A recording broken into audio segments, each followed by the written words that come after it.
প্রবাসীরা মূলত আমাদেরকে ফোন দিয়ে বলে বা ইউনিক কিছু দিবেন, মজবুত দিবেন, টিকসই দিবেন। কিন্তু যেহেতু ফ্যামিলিকে সুখে রাখার জন্য ওনারা রাত দিন কষ্ট করে কোন দোকান থেকে কি নিলে টিকসই বেশি হবে, আমার বউ ভালো বলবে, আমার ঘরে কেউ ঢুকে সুন্দর বলবে, এটা সবাই চায়, প্রতিটা প্রবাসী চায়, আমিও চাই। ফার্নিচার গুলোতে কি কি ধরনের কাঠ ম্যাটেরিয়াল ব্যবহার করা হয়? আমার ফার্নিচারের ভিতরে ম্যাটেরিয়াল ব্যবহার করা হয় হচ্ছে শুধুমাত্র সেগুন কাঠ। সেগুন কাঠ ব্যবহার করা হয়, ভিতরে চিটাগাং গামারি কাঠ ব্যবহার করা হয়। আর আমরা দুই ধরনের পলিশ করি।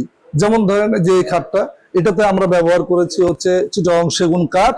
আর যে লেকার কালারটা ব্যবহার করা হয়েছে এটা হচ্ছে ইটালিয়ান লেকার পলিশ বলে। আবার অনেক কাস্টমার আছে এক কালার, যেমন দেখেন এটাতে গোল্ডেনের মিশ্রণ দিয়েছি, এটাতে গোল্ডেন নাই। এটা আমার এক আপু অর্ডার করছে, উনি এক কালার পছন্দ করে। হাতি, লটবি, আক্তার, নাবান্না এই ধরনের ফার্নিচার গুলো কিন্তু এক কালার ব্যবহার করে। অর্ডার অনুযায়ী কাস্টমাইজ ফার্নিচার বানানোর সুযোগ আছে? হ্যাঁ, এখন তো অনলাইন যুগ, আপনি যে কোনো পেজ থেকে যে কোনো অনলাইন থেকে আমাদেরকে ডিজাইন দেয়। যেমন এটা একটা কাস্টমার ডিজাইন, উনি দেখেছেন এটা আলমারিতে ডিজাইন ছিল, আমরা ওনার কানে দিয়ে দিয়েছি।